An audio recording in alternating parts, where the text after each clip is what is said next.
Dalam diam, satu generasi sedang ketagih di sekolah, di lorong belakang, di pusat beli belah, asap vape berkepul tanpa kawalan, rasa manis strawberry, cheesecake, caramel, tembikai, vanila. Tetapi di sebalik itu, nikotin, logam berat dan bahan kimia yang merosakkan paru-paru. Ini bukan soal gaya hidup, ini soal nyawa. Malaysia kini antara negara dengan kadar penggunaan vape paling tinggi di Asia Tenggara dan yang paling mengejutkan, pengguna paling aktif adalah golongan remaja. Undang-undang longgar, penguatkuasaan lemah, industri vape berkembang pesat lebih laju daripada tindak balas kerajaan sendiri. Hari ini dalam analisis bersama saya Finas Yunus, kita bongkar persoalan sebenar mengapa kerajaan Malaysia masih gagal mengawal, menyekat atau mengharamkan vape. Siapa di belakang industri ini dan adakah kesihatan awam sedang dikorbankan demi keuntungan. Jadi untuk kita bicarakan topik ini, saya bawakan dua panel untuk mengupas isu ini secara komprehensif. Malangnya panel ini hanya di online kerana saya berseorangan di studio pada malam ini. Saya nak perkenalkan dua panel yang Allahu Akbar, alhamdulillah hebat sekali dan alhamdulillah dapat bersama-sama dengan saya pada malam ini, iaitu Profesor Jabatan Amalan Farmasi Kuliah Farmasi UIAM, Profesor Muhammad Haniki Nik Muhammad. Assalamualaikum Prof. Baik. Dan di sebelah Prof, kami bawakan juga pengarah urusan Anura Medical Group yang juga merupakan Ketua Pemuda Amanah Perlis, iaitu Dr. Ahmad Fazil Muhammad. Assalamualaikum Doktor. Terima kasih kerana sudi bersama dengan analisis dari Perlis katanya ya. Ya, betul Finas. Terima kasih sebab jemput saya. Baik, saya tak nak buang masa sebab banyak sangat yang saya nak tahu input daripada kedua-dua panel kita pada malam ini. Mungkin saya boleh terus mulakan dengan Dr. Fazil. Doktor, kajian oleh Milieu Insight pada tahun ini mendapati bahawa 14.8% individu Malaysia berumur antara 20 hingga 29 tahun menggunakan e-rokok dan produk tembakau yang dipanaskan atau HTP. Peratusan ini, Doktor, adalah antara yang tertinggi di rantau Asia Tenggara. Jadi bukankah angka ini, Doktor, satu angka yang membimbangkan? Tapi mengapa kerajaan Malaysia kelihatan berat sekali untuk melaksanakan peraturan yang lebih ketat atau pengharaman sepenuhnya terhadap vape walaupun kebimbangan kesihatan dilihat semakin meningkat? Doktor. Baik, bismillahirrahmanirrahim. Terima kasih Finas. Assalamualaikum warahmatullahi wabarakatuh. Waalaikumsalam. Kepada Prof, first time saya jumpa Prof dekat online pula tu. Baik, untuk secara realiti lah kan. Secara realiti vape ni sendiri is one of economical structure yang ada dekat Malaysia sekarang.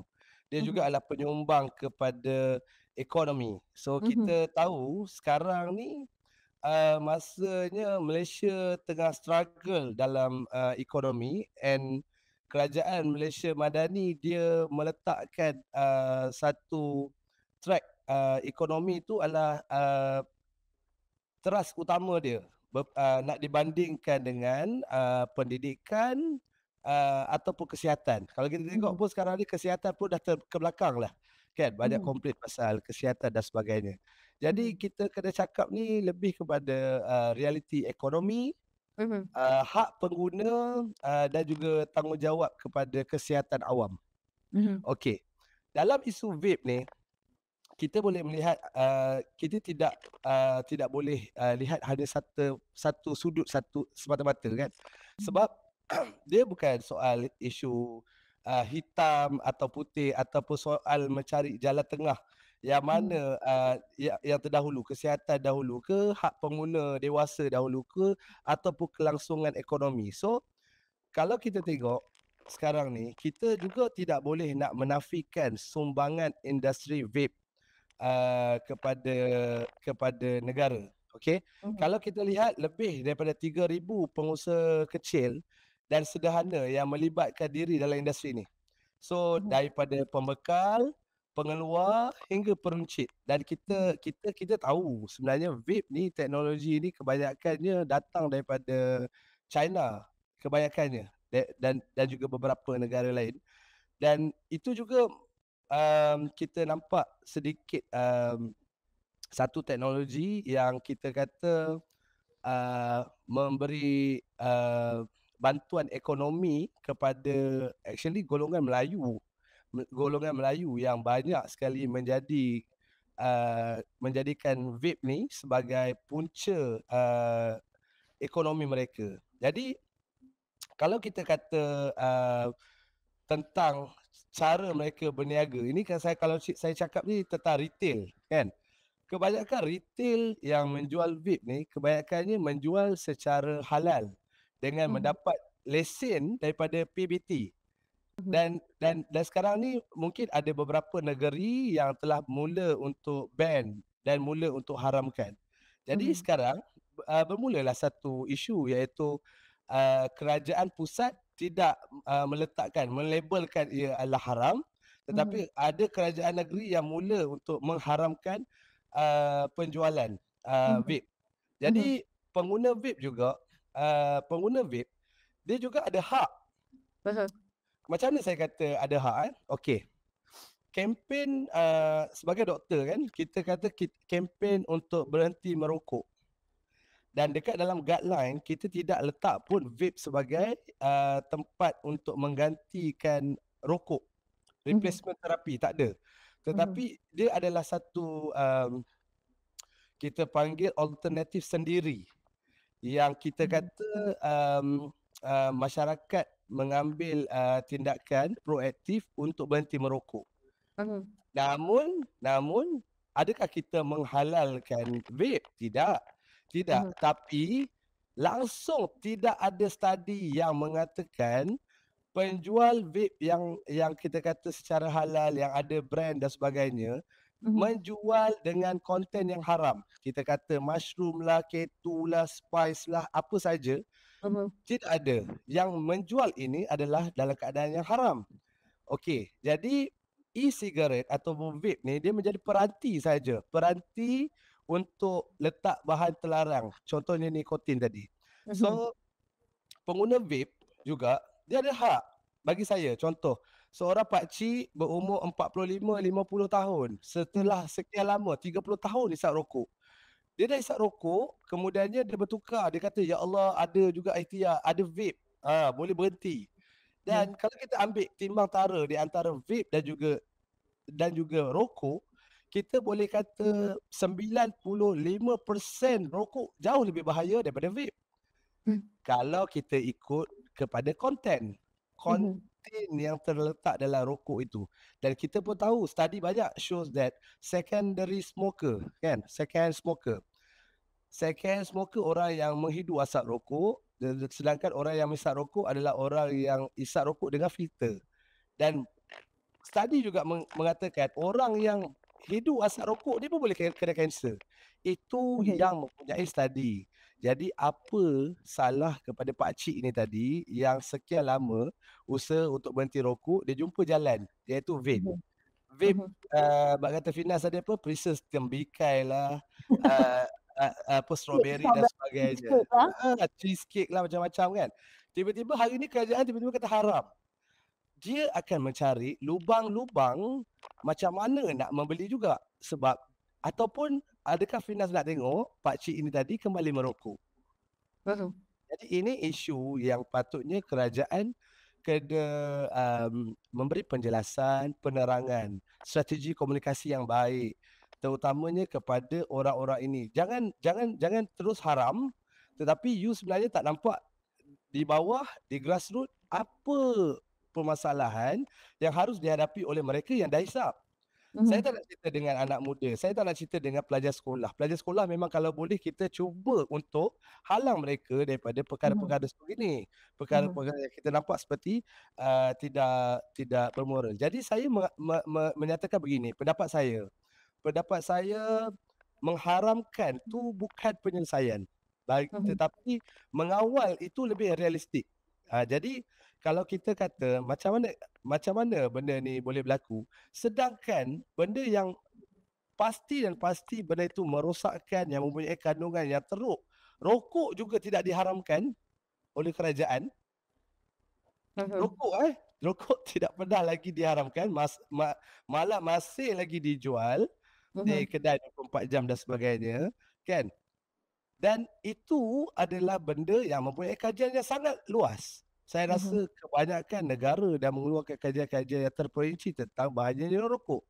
Tetapi di sini harus adil untuk meletakkan sesuatu haram dalam menjual ataupun kepada rakyat Malaysia yang sudah menjadikan dia alternatif adalah satu perkara yang luar biasa dan tidak adil sebenarnya. Jadi meletakkan di situ, saya rasa keadilan sosial dan polisi yang seimbang harus dimainkan oleh kerajaan Malaysia terlebih dahulu. Ya, itu yang saya pandanglah. Ya, doktor, kita akan pergi kepada hujah doktor berkenaan dengan alternatif itu, alternatif kepada rokok, iaitu vape kepada Prof sebentar lagi. Cuma saya tertarik dengan bila doktor mengatakan bahawa kerajaan Madani meletakkan ekonomi disebabkan sumbangan industri vape ini kepada ekonomi Malaysia. Namun doktor, walaupun populasi Malaysia lebih kecil berbanding negara jiran seperti Indonesia dan Filipina, betul seperti apa yang kita cakap, pasaran e-rokok Malaysia sekarang ni adalah yang terbesar di Asia Tenggara dengan nilai pasaran mencecah $260 juta setahun. Dan ini membuktikan bahawa permintaan yang tinggi dan pertumbuhan pesat dalam industri vape tempatan. Jadi, doktor, boleh ke doktor bersetuju ataupun tidak bahawa sumbangan industri vape kepada ekonomi ini melalui cukai atau aktiviti perniagaan ini menjadi faktor kesukaran menyekat penjualan vape sekaligus memperlihatkan kerajaan lebih mengutamakan wang berbanding kepentingan kesihatan awam, doktor? Okey. Kalau saya tak duduk dekat dalam kabinet, saya juga tidak duduk dekat dalam kerajaan. Saya tidak pasti ada tak kita panggil war room ataupun task force yang telah dilantik untuk isu vape, terutamanya di beberapa negeri yang telah mengharamkannya. Tapi saya tidak rasa kerajaan menutup mata terhadap risiko kesihatan, terutamanya berkait rapat dengan isu rokok, vape, even alkohol. Saya pasti kerajaan tidak tutup mata. Cuma kita kena akuilah, bukan kata vape ni dia tiada risiko, ada, kan? Ada risiko. Kalau kita kata vape ni adalah salah satu alat untuk kita kata sebagai medium untuk dadah itu digunakan, kan? Kita patutnya bersetujulah. Memang boleh sebab dan banyak, dan dekat sekolah, di Perlis pun ada satu sekolah yang mana pelajar tingkatan 4 ditangkap kerana ambil vape yang mengandungi mushroom. So kita setuju dengan perkara-perkara itu. Cuma kita kena pastikan tentang masalah yang terkait lain. Contoh kalau tadi Finas kata tentang ekonomi, okey. Kalau kita kata ekonomi tadi hampir 260 juta US dollar setahun telah pun menyumbang kepada tahap ekonomi negara. Kita pasti dengan sekatan, okey, dengan sekatan sanction tadi, kita pasti bahawa pasaran gelap tadi akan menguasai perkara-perkara sebegini. Okey. Jadi kalau kita kata kalau kerajaan sekat, kan, jalan haram tu akan timbul pula. Jadi kerajaan tak akan dapat apa-apa. Kan? Kerajaan tidak akan dapat apa-apa. Kita boleh kata bahawa produk ini e-cigarette ni dia dijual tanpa kawalan. Kalau kita tengok terlalu banyak sangat agensi yang kita kata sepatutnya mengambil cakna. Kalau kita kata kalau kerajaan perlu ambil cakna, sebenarnya terlalu banyak agensi yang perlu ambil cakna tentang satu vape. tentang keselamatan keselamatan penggunaannya, tentang PBT-nya, tentang lesen, tentang kandungan yang sepatutnya digunakan, tentang pendidikannya, tentang kesihatannya. Kita kata banyak, terlalu banyak kalau kita kata isu ini. Jadi saya rasa untuk menghasilkan satu task force untuk memastikan kerajaan tadi mengambil alih isu ini menjadi isu nasional, saya rasa satu unit ataupun satu tim harus dibuat dan dipush untuk buat supaya ada satu study dan juga ada satu fakta dan data mengatakan vape ini memang betul-betul berbahaya dalam bentuk vape tu sendiri. Maksudnya sekarang yang kita cakap ni kebanyakannya content of vape tu. Maksudnya cecair tu tadi. Bukan kata vape tu. Dan kalau kata vape tu tadi, is a e-cigarette pemanas menggunakan elektrik dan menghasilkan wap, menghasilkan asap. Kan? Jadi kalau kita kata itu saja nak katakan dia haram, kita kena kaji kat mana haram dia.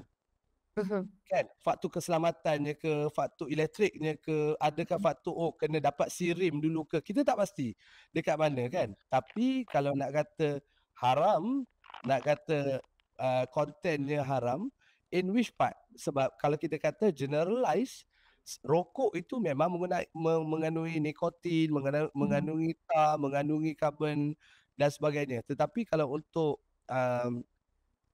vape, kandungan konten itu sebenarnya adalah melalui cecair yang orang kata food. Kan? Kita kata cecair yang kita kata dipanaskan dan boleh ditukar menjadi asap.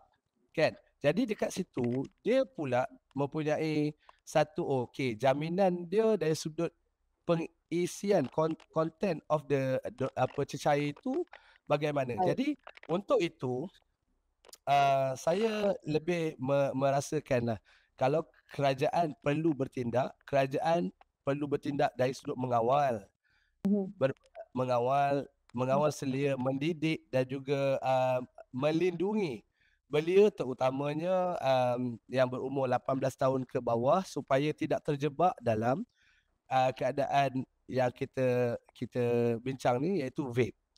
Itu yang pandangan saya. Baik, Prof. Saya nak bertanyakan kepada Prof, apakah kerosakan jangka panjang yang kita mungkin akan lihat dalam generasi vape ini, Prof? Adakah kita sedang melihat generasi baru yang ketagih nikotin tanpa sedar dan adakah ini satu krisis kesihatan awam, Prof? Baik, bismillahirrahmanirrahim. Assalamualaikum warahmatullahi wabarakatuh. Terima kasih atas soalannya. Memang sangat penting isu ini sebab kita tahu baru-baru ini tular di media sosial tentang seorang pesakit kita panggil katil mautnya, ya, deathbed, yang mengutarakan isi hatinya, luahan permintaan terakhirnya itu supaya semua orang yang menghisap vape itu berhenti dan tidak mengalami kegagalan jantung dan penyakit paru-paru seperti yang dialaminya. Itu saya rasa sangat memberi kesan kepada masyarakat di luar sana. Begitu juga dengan tularnya video-video di media sosial yang menunjukkan remaja sekolah merokok dalam pakaian sekolah dan sebagainya. Jadi apa yang Puan Hajah Finas katakan itu sudah menjadi realiti disebabkan kegagalan pihak berwajib untuk mengekang masalah ini daripada awal. Jika kita lihat daripada sejarah vape datang ke Malaysia ni dan juga seluruh dunia kan, memang kita tahu asal usulnya itu untuk tujuan membantu perokok konvensional berhenti sebagai alat ganti alternatif.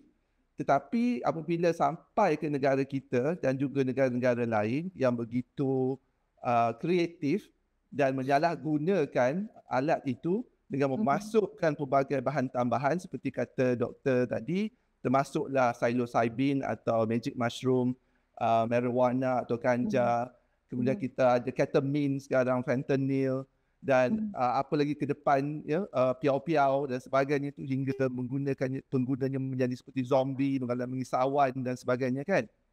Jadi kesan segera tu, immediate effect tu nampak jelas apabila vape ini disalahgunakan. Jadi kita faham kalau betul-betul niat dia itu untuk membantu perokok berhenti, jadi daftarkanlah rokok elektronik itu sebagai alat untuk berhenti merokok seperti mana kita adanya ubat untuk berhenti merokok yang lain. Tetapi hingga hari ini kita tidak ada sebarang peranti atau rokok elektronik yang berjaya didaftarkan di Malaysia terutamanya.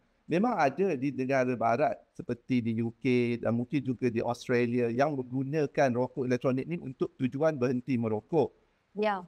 Tapi itu di bawah kawalan ketat, bukan di bawah konsep pengurangan kemudaratan atau harm reduction yang digembar-gemburkan itu. Jadi kita perlu konsep ini diterapkan dalam keadaan terkawal dan di bawah pengawasan ketat ahli kesihatan profesional. Itu betul-betul pengurangan kemudaratan. Tetapi kita ada alternatif lain yang lebih selamat untuk berhenti merokok. Jadi tujuan asal itu sudah terpesong. Dia sekarang ni rokok elektronik disalahgunakan. Dia digunakan seperti kata doktor tadi untuk menghantar nikotin. Itu tujuan utamanya.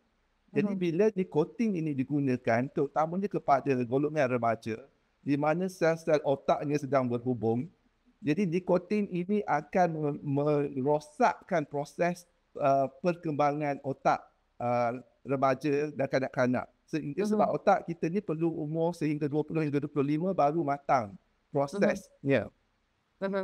Apa-apa bahan psikoaktif termasuk nikotin, apa lagi bahan terlarang tu akan menyebabkan kemudaratan jangka pendek dan jangka panjang. Kalau dari segi kesihatan mental memang jelas apa-apa bahan yang menyebabkan ketagihan itu adalah berbahaya. Jadi itu jelas. Jadi kita apa lagi kalau bahan itu dihantar dengan cepat dan dalam kuantiti yang banyak seperti mana rokok elektronik menghantar nikotin, bahan yang menyebabkan ketagihan. Potensi untuk menyebabkan kebergantungan itu adalah sama seperti heroin atau kokain. Begitu kuat dia punya potensi menyebabkan kebergantungan dan ketagihan. Sebab dia meniru rokok konvensional. Jadi dia juga berbahaya dari segi itu. Sebab kalau kita buat perbandingan, rawatan-rawatan pemberian terapi nikotin adalah menghantar nikotin dengan secara perlahan-lahan. Dan juga dalam kuantiti yang terkawal dan lebih rendah daripada apa yang dihantar oleh rokok dan juga rokok elektronik. Paras plasma nikotin yang dihantar oleh rokok melebihi 20 sebagai contoh hingga 25. Tetapi rokok elektronik itu boleh menghantar jauh lebih tinggi sebab dia tidak dikawal dari segi kepekatan nikotinnya.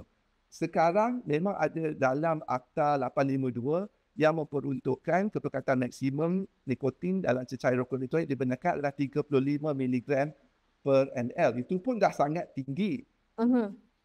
Jadi isunya apabila disalahgunakan, dibenarkan dijual dan digunakan oleh bukan perokok, jadi dia terpesong daripada kononnya niat baik, niat asal pengusaha rokok elektronik itu. Sebaliknya dia menjerat golongan kanak-kanak dan remaja dan bukan perokok supaya menggunakan produk ini dan menjadi penagih tegar.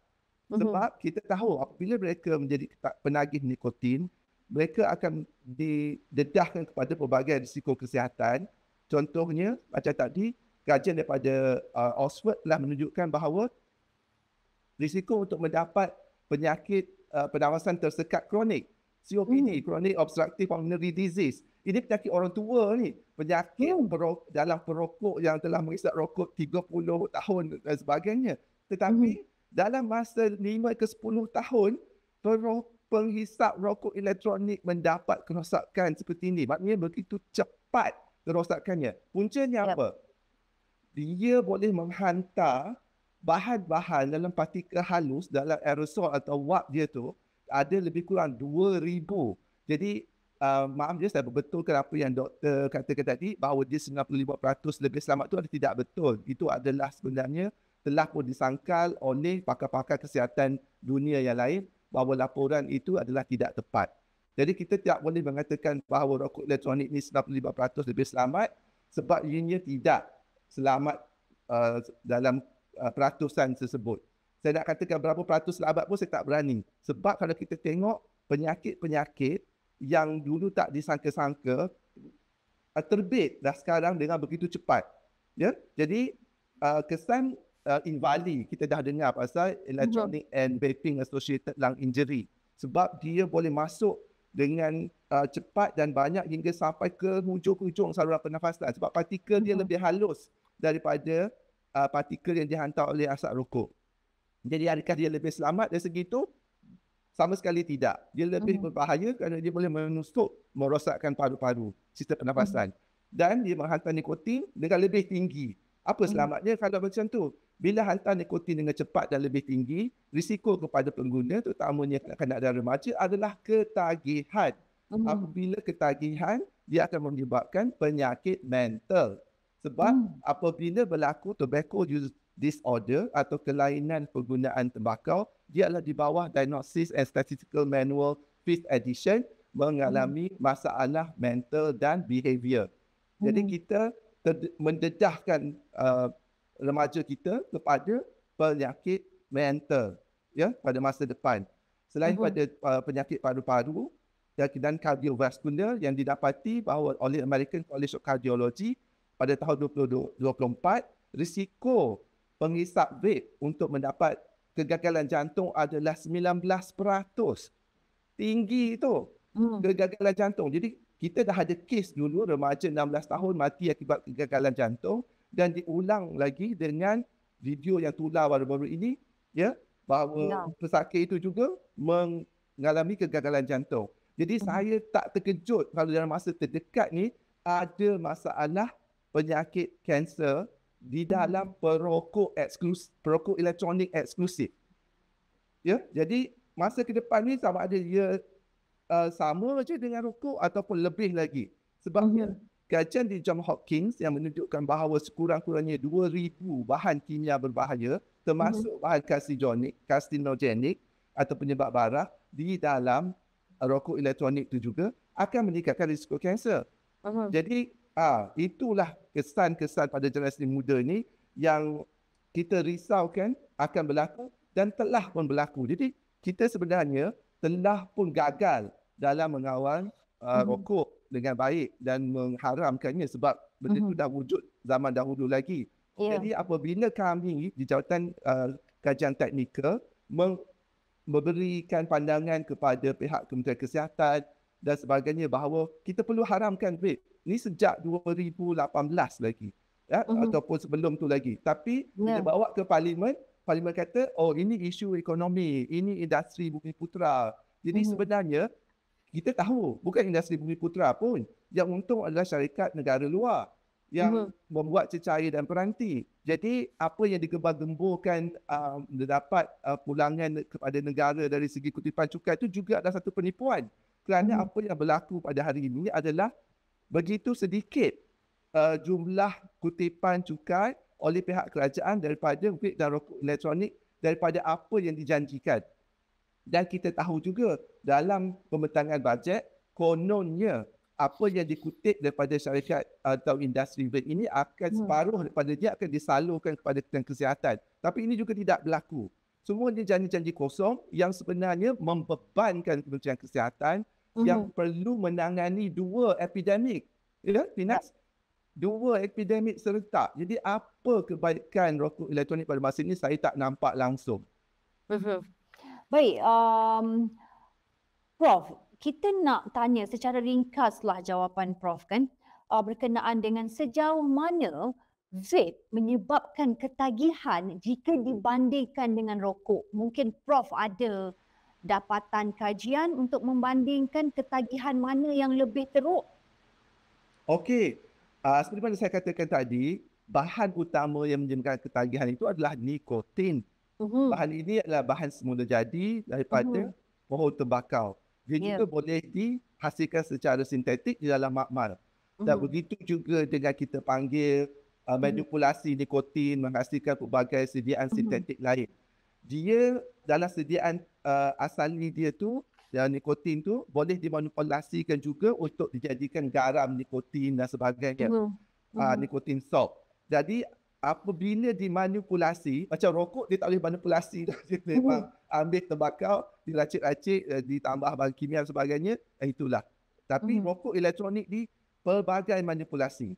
Ya, kita dengar baru-baru ni juga ada 5-methoxy nikotin dan sebagainya, 5-methyl nikotin dan sebagainya. Jadi nikotin sintetik ni dia lebih berbahaya dari segi menyebabkan ketagihan. Contohnya kita ambil nikotin salt. Dulu kalau nikotin sahaja apabila disedut melalui rokok elektronik dalam kepekatan tinggi akan menyebabkan keperitan kerongkong. Dia tak sedap, tak selesa. Jadi apabila diubah atau diolah dalam bentuk garam nikotin salt, dia mengurangkan kerengsaan atau throat heat tu. Jadi penghisap vape dapat menghisap aerosol tu dengan kepekatan nikotin lebih tinggi. Jadi apabila kepekatan nikotin lebih tinggi, dia ada dose response relationship, hubungan antara dos dengan gerak balas. Jadi kita tahu di otak ni dia akan menerima kepekatan nikotin yang tinggi dan cepat yang memulakan proses kebergantungan atau dependence. Ya? Jadi di otak perokok, sama ada rokok elektronik ke, rokok konvensional ke, bahan tembakau apa pun yang dihisap, akan berlaku pertambahan bilangan reseptor, ya, yang kita panggil nicotinic acetylcholine receptor yang bergerak balas dengan nikotin. Jadi pertambahan bilangan reseptor di otak perokok tu menyebabkan macam konsep ada banyak angry birds. Tahu kan angry birds? Dia bila dapat nikotin dia less angry. Dia masih angry tapi dia kuranglah kemarahan dia tu. Tapi bila dia dapat nikotin hunger, kelaparan nikotin, itulah menyebabkan seorang tu jadi resah gelisah, rasa tak tenteram, cepat marah, rasa kian dan sebagainya.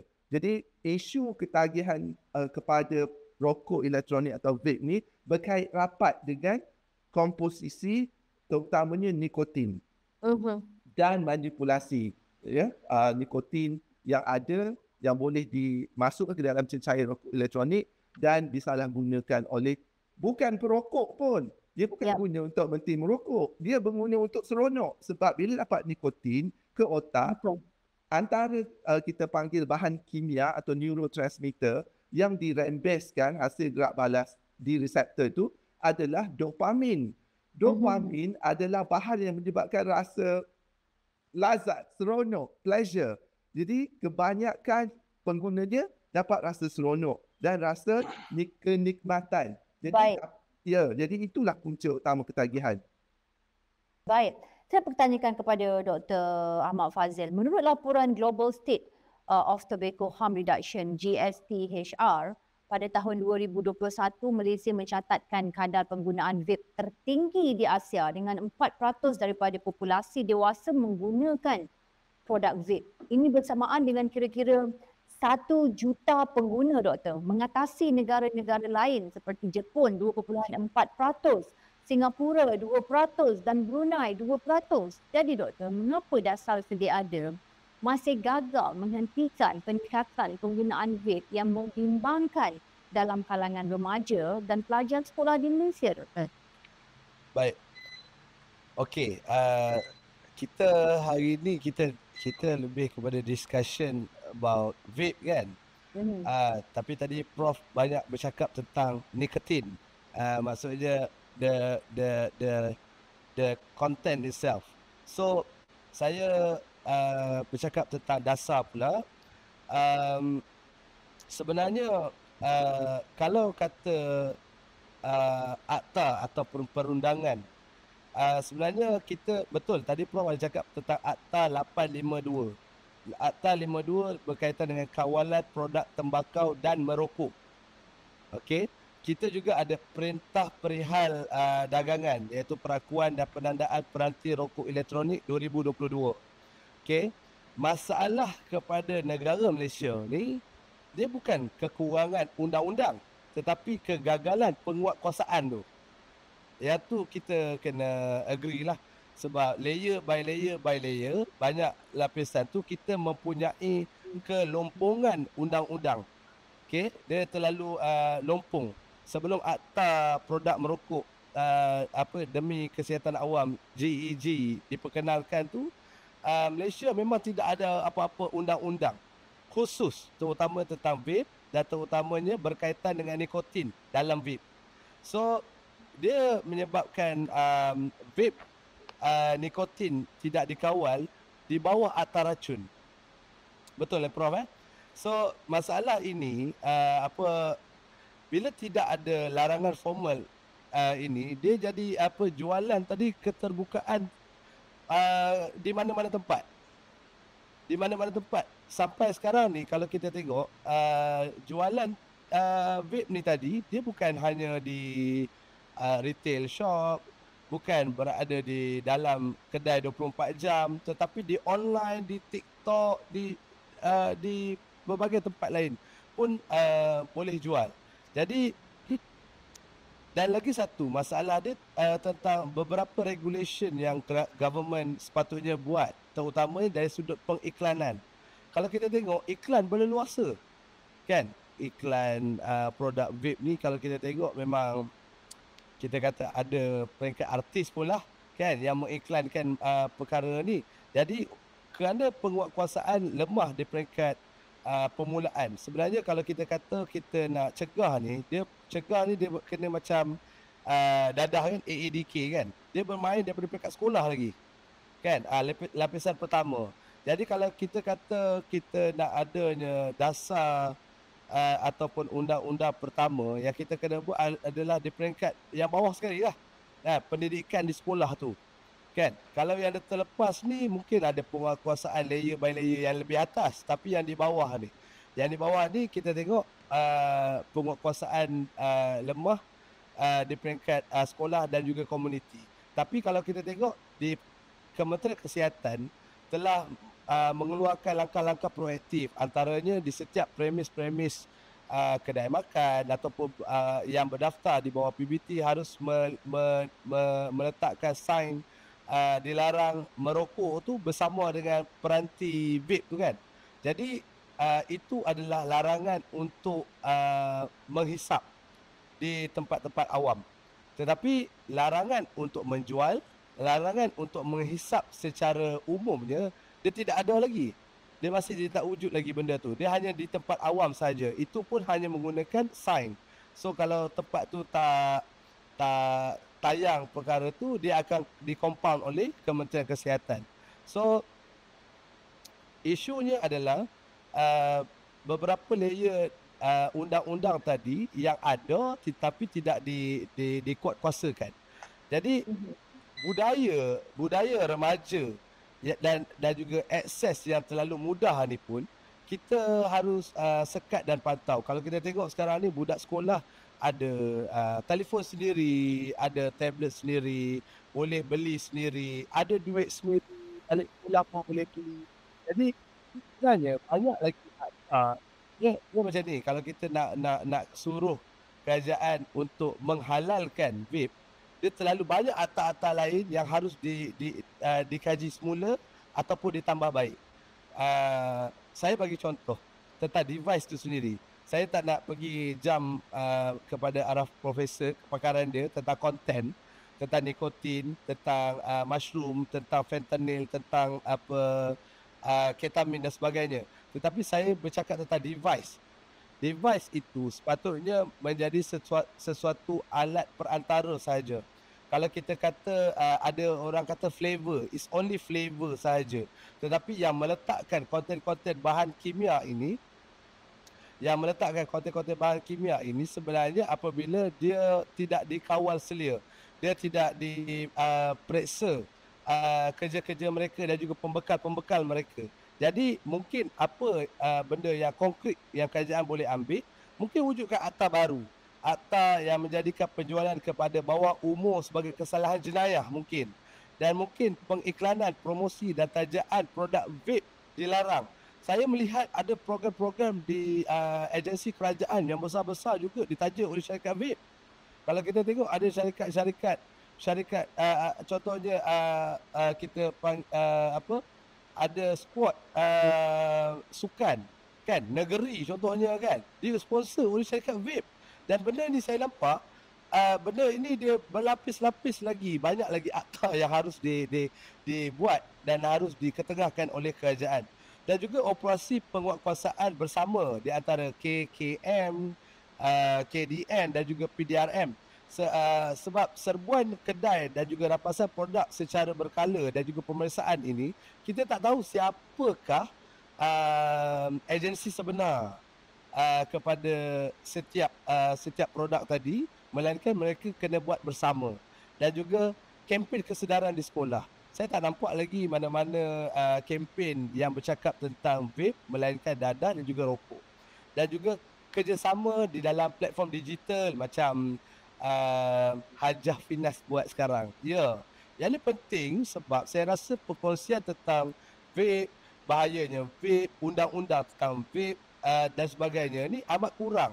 Yang ada saya tengok dekat social media, oh flavor ni sedap ke tak, oh heat throat dia macam mana, oh yang jadi kita kena lawan benda ni sebab di social media yang kaya dengan konten itu adalah anak muda yang bercerita tentang bagusnya vape instead of ada orang lain nak cerita yang tidak bagusnya vape.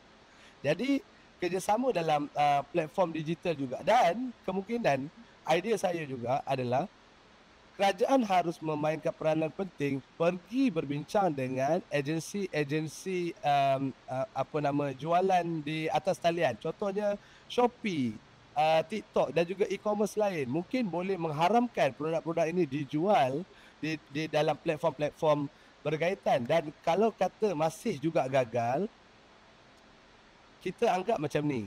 Apabila isu ini tidak menjadi isu tunjang kepada negara, jadi benda ni akan dilengah-lengahkan dan kita kata pendidikan tentang bahayanya vape ni dia tidak akan menjadi paksi tunjang utama dalam pendidikan sekolah pun.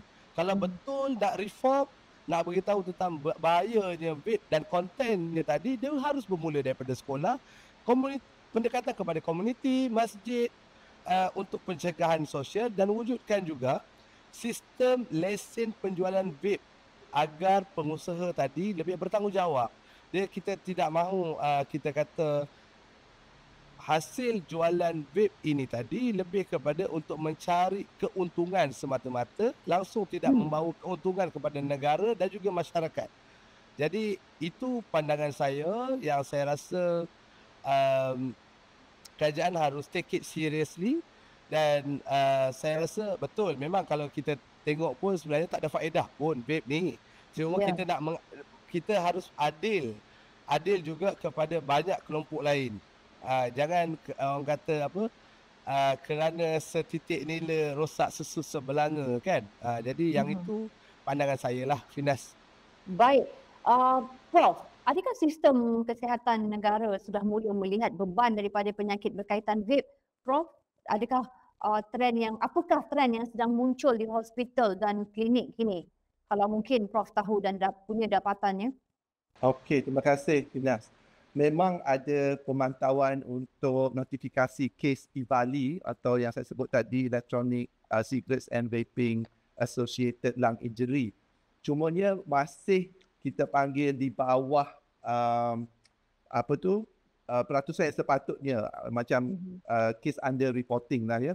Maknanya kurangnya laporan yang diperolehi secara notifikasi. Jadi perlu langkah segera yang memastikan semua pesakit yang mengalami penyakit respiratory, pernafasan yang datang ke unit kecemasan sebagai contoh, perlu ditanya tentang penggunaan rokok elektronik ni supaya kita mendapat data yang lebih konkret, yang lebih komprehensif untuk gambarkan tahap mana penyakit-penyakit akibat penggunaan vape atau rokok elektronik ni menyebabkan pelbagai penyakit, terutamanya paru-paru, kardiovaskular, dan mungkin sekarang ada neurological dan sebagainya ya, terutamanya apabila percampuran dengan bahan-bahan terlarang. Saya suka tadi mendengar doktor mengatakan bahawa kita sebenarnya ada akta racun 1992 yang mengawal nikotin dalam semua sediaan di Malaysia ni di bawah kumpulan C, iaitu hanya boleh didispense oleh pengamal kesihatan berlesen seperti ahli farmasi, doktor, doktor gigi dan juga veterina.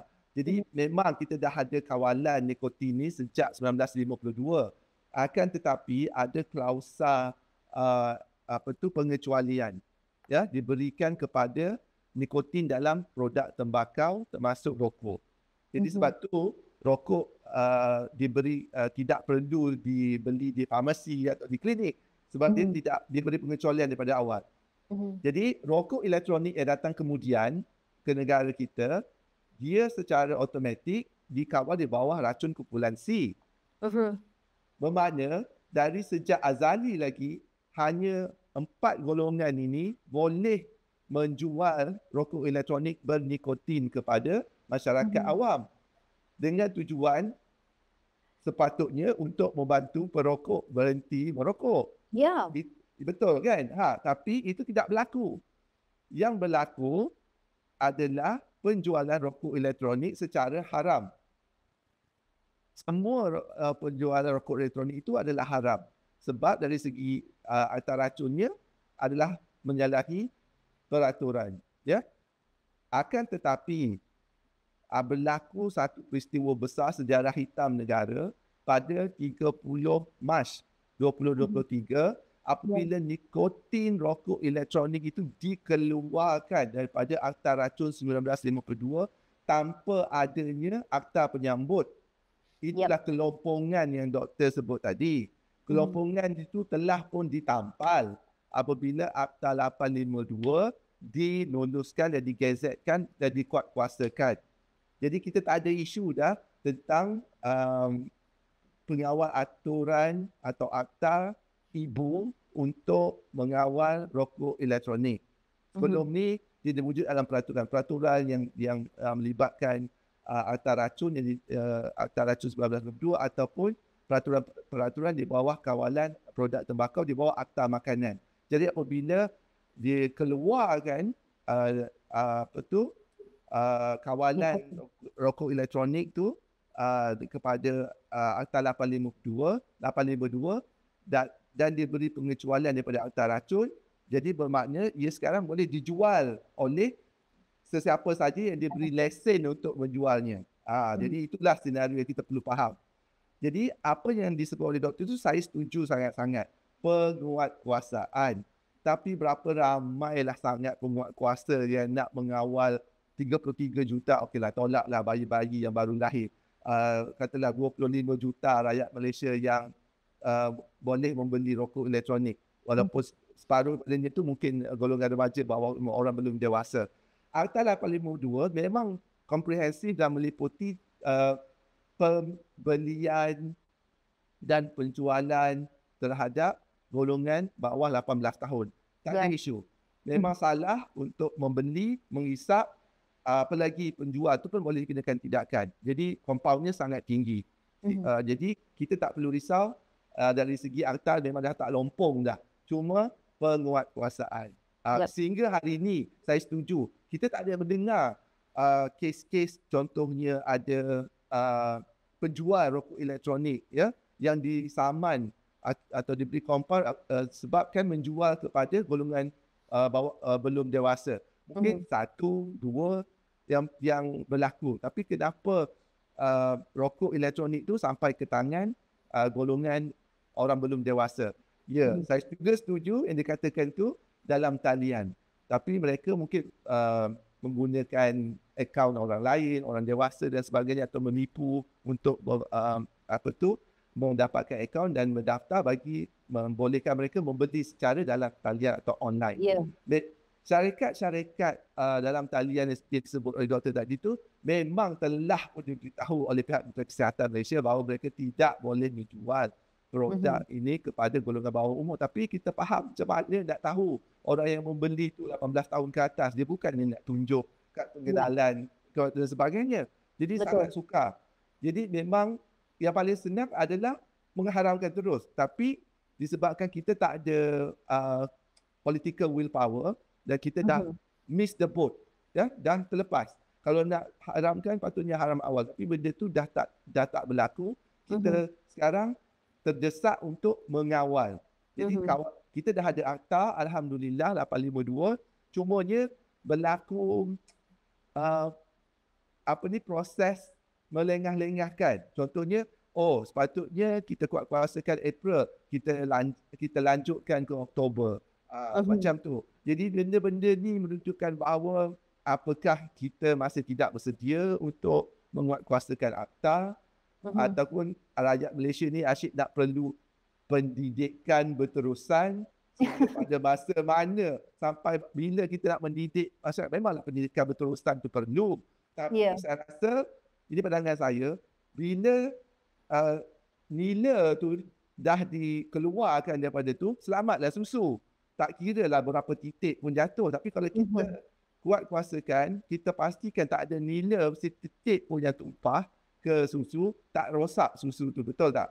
Jadi kita perlu kuat kuasakan mana-mana akta yang ada dalam sekarang dalam bawah akta 852 tu dengan komprehensif. Yang pendidikan dan sebagainya itu jalan terus, tak ada masalah. Penglibatan badan bukan kerajaan atau individu, semua berjalan. Prof, saya nak bertanyakan, sejauh mana adakah wap daripada vape juga berbahaya kepada orang lain seperti kanak-kanak dan wanita hamil? Jadi penting sangat untuk saya faham apakah pendirian semasa dalam bidang perubatan tentang pendedahan pasif ini, Prof. Okey, kita dah tahu dulu-dulu memang pengisap vape ni kata, tak ada hal, tak ada masalah, ini wap air. Tu tak betul. Sebab bahan asas dia adalah bahan berasaskan minyak, vegetable, glycerin, propylene glycol. Dan macam saya kata tadi, kajian dari John Hopkins menunjukkan bukan puluhan, tapi ribuan bahan kimia berbahaya wujud dalam aerosol rokok elektronik. Jadi apa-apa bahan yang dihembus keluar masih berbahaya. Dia berbahaya untuk dihisap, dia berbahaya apabila disedut sebagai aerosol pasif, ya. Jadi seperti mana rokok, second hand smoke ataupun pengisap rokok asap basi, kita juga ada aerosol basi, ya, yang dihembus keluar oleh pengisap vape lalu disedut oleh orang lain yang tidak mengisap vape itu secara terus, seperti kanak-kanak dan sebagainya. Dan apa-apa juga aerosol yang keluar mengandungi nikotin dan bahan kimia itu boleh terampai dalam udara persekitaran, dan juga dia akan melitupi permukaan contohnya perabot, dinding dan sebagainya, atau meresap ke dalam permaidani dan juga langsir, apalagi dalam kenderaan, ya. Kalau dalam kenderaan tu akan berlega-lega dan sebagainya, dan dia juga boleh diserap melalui kulit. Dan kalau kita ada anak kecil yang selalu merangkak, jadi apa-apa bahan partikel yang ada di lantai itu akan diserap melalui kulit, dan mereka sangat terdedah kepada bahaya bahan kimia ini kerana kita katakan saiz badan mereka kecil. Berbanding dewasa, saiz badan mereka adalah kecil. Jadi dos yang rendah pun adalah berbahaya untuk mereka, golongan ini. Untuk ibu hamil, kita tahu dia melibatkan 2 nyawa sekaligus. Kalau kita tahu kesan-kesan merokok pasif, ya, perokok aktif saya cerita lah, peningkatan risiko kecacatan janin, kematian kandungan, lahir bayi pramatang, kalau lahir pun ada masalah kurang berat badan, lepas tu anak tu pun risiko ketagihan nikotin dan kita panggil development problem, cognitive problem, behavior problem masa depan. Tu dah tahu sebab rokok ni wujud dulu. Jadi apa-apa kajian yang dibuat telah menunjukkan bukti kesan mudarat merokok secara aktif dan pendedahan secara pasif. Jadi kalau data juga menunjukkan bahawa terdapat bahan kimia berbahaya dalam aerosol yang dihembus, jadi saya tak heranlah kalau kita nak kata pelbagai kesan buruk yang berkaitan dengan second hand vaping, ya, mengisap wap atau aerosol rokok elektronik tu daripada pengisap rokok asal. Sebab kita perlu ingat, doktor dah sebut tadi, bahan-bahan yang digunakan perisa semua tu, dia memang selamat sebagai makanan dan untuk dimakan dan diminum. Generally safe as food. Tapi apabila menyedut aerosol atau asap, ia memasuki sistem pernafasan, bukan sistem penghadaman. Kalau nak minum perisa lychee, tak ada masalah. Nak makan perisa vanila, tak ada masalah. Tapi apabila menyedut masuk ke dalam sistem paru-paru, dalam pembawa berminyak, kita perlu ingat, paru-paru kita ni dicipta oleh Allah SWT untuk menerima udara bersih, untuk mendapatkan oksigen dan menghembus keluar udara yang kita tak perlu, contohnya karbon monoksida, karbon dioksida dan sebagainya. Kita tak perlu perisa lychee, bandung, durian, apa-apa untuk masuk dalam paru-paru kita. Untuk apa? Untuk apa sebenarnya tu? Tak ada kepentingan dan tak ada sebab. Tapi disebabkan kenikmatan yang datang daripada nikotin tu, jadi kita anggap, oh, benda ni menyeronokkan dan kurang mudarat sebab berbau harum. Ya. Itu sama sekali tak betul. Sebab perisa dan contohnya diacetyl yang terhasil daripada perisa yang digunakan untuk menghasilkan cecair yang bentuk creamy itu telah dibuktikan menyebabkan popcorn lungs atau bronchiolitis obliterans. Yang tu merosakkan paru-paru. Apalagi kalau dah sampai ke tahap EVALI, itu memang tak boleh diselamatkan. Akan merosakkan paru-paru secara kekal. Jadi apa-apa bahan pun yang dalam rokok elektronik itu berbahaya.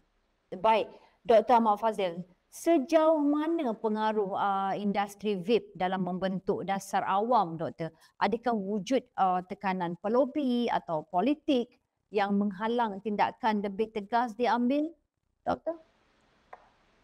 Okey, soalan ni saya takut dia jadi macam bahan fitnah pula kan kalau sebut pelobi ni. Okey, tapi Setakat pengetahuan doktor. Secara jujur lah, mana-mana industri ataupun mana-mana bisnes, kalau tak ada lobby itu tak sah lah. Jadi secara jujurnya, saya boleh kata ya, pasti akan ada. Okay? Dan saya pasti juga tekanan politik dan lobby industri ini pasti sampai bila-bila akan kekal wujud. Kalau tak, kenapa rokok masih kekal sampai sekarang? Ya. Okay? Kalau tak, kenapa alkohol masih kekal sampai sekarang? Melainkan hanya kerana ada pelobi tegar dan juga adanya ulat-ulat politik yang tidak berguna.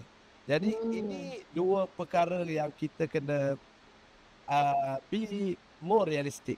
Okay? Memang dua ini perosak negara. Satu yang melobi membawa kepada sesuatu bisnes yang tiada manfaat tetapi lebih kepada menghiburkan. Nombor dua adalah ulat politik yang meluluskan sesuatu tanpa memikirkan mudarat kepada rakyat. Jadi ini pasti akan berlaku dan sentiasa hingga ke akhir kiamat pun akan berlaku. Jadi untuk saya jelaskan, suara industri itu memang jauh lebih kuatlah berbanding daripada suara kesihatan awam. Saya agak kagum dengan Prof yang cerita sangat detail tentang kerosakan yang bakal dihadapi oleh penghidap vape,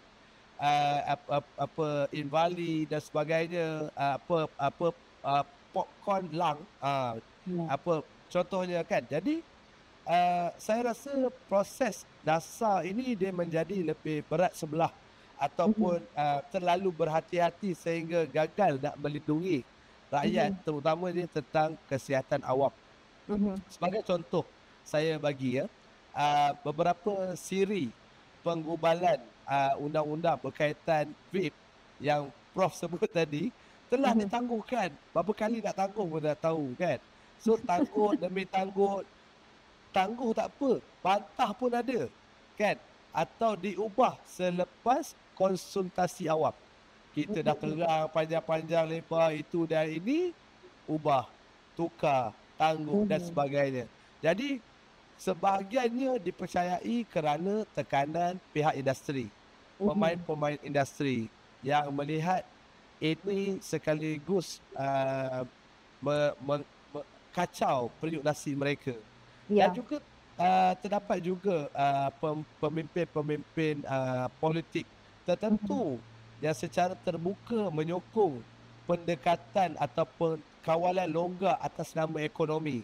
Dan Yap. kita pun sendiri melihat berapa ramai tokoh-tokoh politik kita yang ber-vape, even kena tangkap dalam kamera dalam parlimen, kan. Jadi namun perlu diingatlah, bukan semua pemimpin tunduk, ya. Ada ramai saja pemimpin yang tidak merokok, yang bersih, yang tidak tahu apa itu vape. Ramai juga ahli parlimen dan aktivis, terutamanya tentang kesihatan awam, yang berani untuk menyuarakan isu ini secara terbuka dan konsisten. Iaitu kita salutlah. Dan tapi mereka ni memerlukan sokongan rakyat juga. Yang tu saya kagum dengan Finas sebab berjaya buat perkara ini supaya rakyat lebih sedarlah. Dan kesedaran masyarakat untuk menang dalam pertembungan ini itu harus jelas dari sekarang. Jadi dasar awam ni dia harus berpaksikan kepada bukti. Harus ramai lagi orang macam Prof harus keluar, harus nyatakan secara saintifik data dan fakta bagi rakyat faham secara jelas bahawa vape ni sebenarnya satu membuang masa, tu confirm lah, kan. Walas demi masa sesungguhnya kamu dalam kerugian. Memang betul. Tetapi hakikatnya mereka tidak akan rasa rugi kalau mereka tidak disediakan dengan fakta-fakta yang lebih saintifik dan juga boleh menyokong tentang betapa mudaratnya vape. Jadi benda ini boleh memberikan sedikit tekanan terutama kepada pengisap tegar vape. Dan kita perlu juga seimbang. Bagaimana kita mahu lindungi ekonomi kita. Ekonomi ni sebenarnya bagi saya lah, kalau Finas kata tadi 260 ribu juta USD setahun, dia masih lagi duduk dalam ekonomi mikro. Dan dia, tapi janganlah sampai kerana nak lindungi 260 juta ini sehingga gadaikan kesihatan awam rakyat jelata. Ini yang kita nak kena jelaskan. Tapi jangan pandang enteng kepada suara rakyat macam kami, dan kami juga harap juga tidak membebankan. Mungkin ada alternatif lain kepada pengusaha vape ini untuk mencari jalan keluar tentang sumber ekonomi mereka. Kita boleh dengar suara industri, tapi pastikan suara rakyat itu lebih kuat sebab ahli parlimen bekerja untuk rakyat. Kan? Dia bukan bekerja untuk industri. Jadi kalau industri lobby ni, kalau ia boleh melibatkan keuntungan, rakyat sudah pasti akan menjadi pelobby utama. Tetapi kalau untuk sihat ini, rakyatlah yang harus melobi kepada kerajaan sekarang supaya menggesa bahawa undang-undang harus dijelaskan dengan segera dan juga penguatkuasaan harus bertindak segera. Itu saja. Baik, terima kasih kepada kedua-dua panel. Terima kasih Pengarah Urusan Anura Medical Group ataupun Ketua Pemuda Amanah Perlis kita Dr. Ahmad Fazil Muhammad, juga kepada Profesor Jabatan Amalan Farmasi Kuliah Farmasi UIAM Profesor Muhammad Hanifi Nik Muhammad atas pencerahan yang saya kira Masya Allah sangat komprehensif. Dan kita sudah dengar jawapan, kita sudah dengar hujah, tetapi persoalan sebenar masih tergantung. Adakah kita sebagai masyarakat sanggup terus membiarkan generasi muda terperangkap dalam lingkaran asap yang membunuh secara senyap? Vape bukan sekadar alat. Ia adalah senjata kimia moden yang disalut dengan perisa buah-buahan, dan ia sedang meracuni sistem kesihatan negara kita secara perlahan tetapi pasti. Kerajaan ada kuasa, undang-undang boleh digubal, penguatkuasaan boleh diperketat. Tetapi apakah ada keberanian politik untuk bertindak tegas? Atau kita hanya akan terus berdiam, menunggu lebih ramai anak muda menjadi mangsa? Saya tinggalkan anda malam ini dengan satu persoalan mudah. Antara keuntungan dan kesihatan, yang mana satu kita letak sebagai keutamaan? Inilah analisis. Di sini kita tidak sembunyi, kita dedah demi kemaslahatan ummah. Saya Finas Tinos. Assalamualaikum warahmatullahi wabarakatuh.